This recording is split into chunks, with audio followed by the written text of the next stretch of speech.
It was night. Hari nijoro. It was January 3rd, 2026. Byari ku itariki 3 z'ukwezi kwa mbere umwaka w'2026.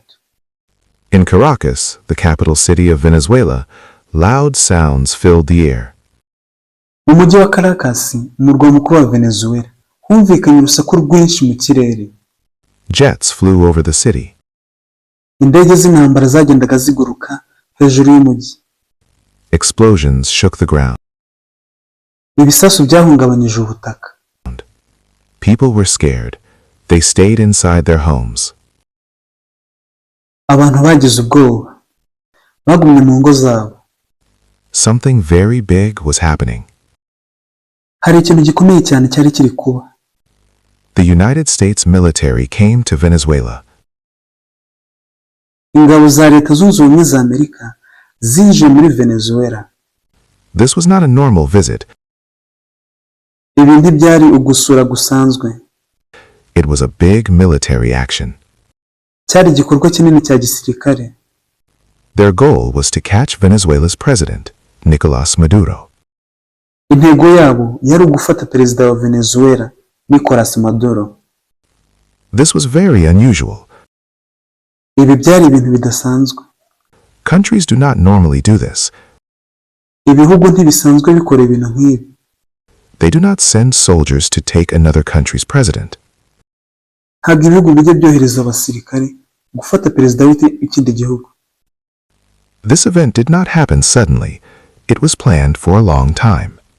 Iki gikorwa nticyabaye gitunguranye. Cyari kimaze igihe kirekire gitegurwa.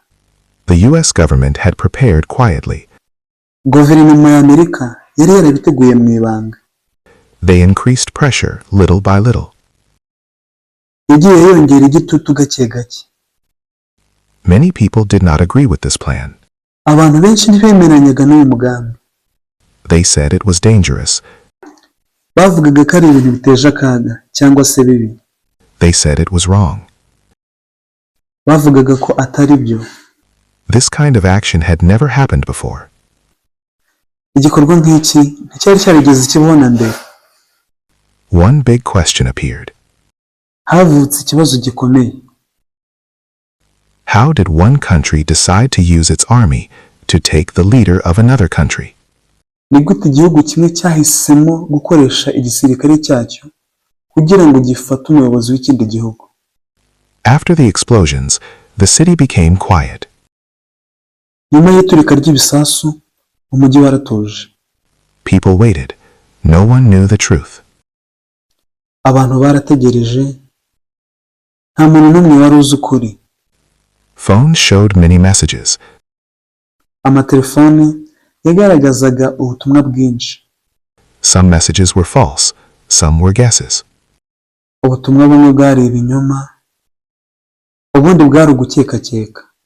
The US gave a short message. Amerika yatanze ubutumwa bugufi. They did not explain much. Ntabwo bigeze basobanura byinshi. In Venezuela, life stopped. Muri Venezuela, ubuzima bwarahagaze. Flights were cancelled. Roads were blocked. Ingendo z'indege zirasubikwa. Imihanda irafungwa. Soldiers stood in many places. Abasirikare bari bahagaze ahantu henshi. Later, the news said one thing. Nyuma, amakuru yavuze ikintu kimwe. President Maduro was not seen anymore. Perezida Maduro ntakiri kugaragara. No one knew where he was. The world reacted quickly. Nta n'umwe wari uzi ahari. Isi yose yahise igira icyo ibivugaho. Oil prices went up. Ibiciro bya peteroli byarazamutse. Markets became unstable. Leaders of many countries talked urgently. Amasoko yarahungabanye. Abayobozi b'ibihugu byinshi baganiriye byihuse. Inside Venezuela, people felt different things. Muri Venezuela, abantu bagize amarangamutima atandukanye. Some felt angry, some felt afraid, some felt hopeful. Bamwe barakaye, bamwe bafite ubwoba, bamwe bafite ibyiringiro. But most people felt confused. ariko benshi bari mu rujijo. The United States said this was not a war. Leta zunze ubumwe za Amerika zaravuze ngo ibi ntabwo ari intambara. They said they would leave soon. Bavuze ko bagiye guhita bagenda vuba. Many countries did not agree. They asked a serious question. Ibihugu byinshi ntibyabyemeye. Babajije ikibazo gikomeye. If a powerful country can take another country's leader, what rules still protect smaller countries? Niba igihugu cy'ikinyembaraga gishobora gufata umuyobozi w'ikindi gihugu, ese niki amategeko yaba akiri kurinda ibihugu bitoya? That night in Caracas changed many things.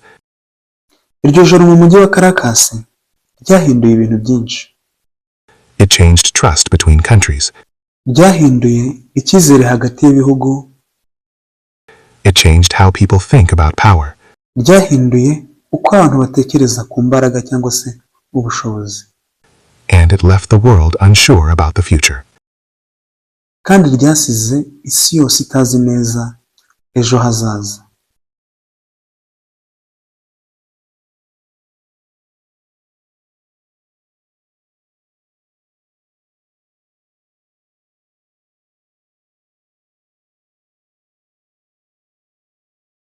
It was night.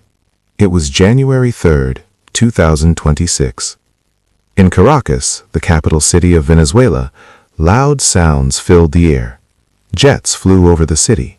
Explosions shook the ground. People were scared. They stayed inside their homes. Something very big was happening. The United States military came to Venezuela. This was not a normal visit. It was a big military action. Their goal was to catch Venezuela's president, Nicolás Maduro. This was very unusual. Countries do not normally do this. They do not send soldiers to take another country's president. This event did not happen suddenly.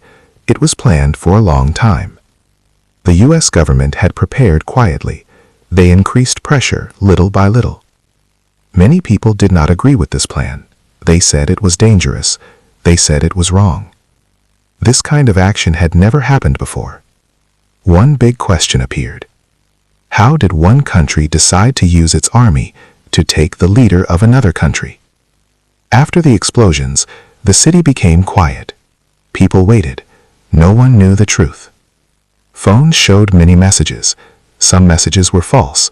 Some were guesses. The U.S. gave a short message. They did not explain much. In Venezuela, life stopped. Flights were canceled. Roads were blocked. Soldiers stood in many places. Later, the news said one thing. President Maduro was not seen anymore. No one knew where he was. The world reacted quickly. Oil prices went up. Markets became unstable. Leaders of many countries talked urgently. Inside Venezuela, people felt different things. Some felt angry. Some felt afraid. Some felt hopeful. But most people felt confused. The United States said this was not a war. They said they would leave soon. Many countries did not agree. They asked a serious question. If a powerful country can take another country's leader, what rules still protect smaller countries? That night in Caracas changed many things. It changed trust between countries. It changed how people think about power. And it left the world unsure about the future. Niba iri somo ryagufashije, kanda subscribe, share, like and comment. Thank you for watching. Tubonane mu isomo ry'ubutaha.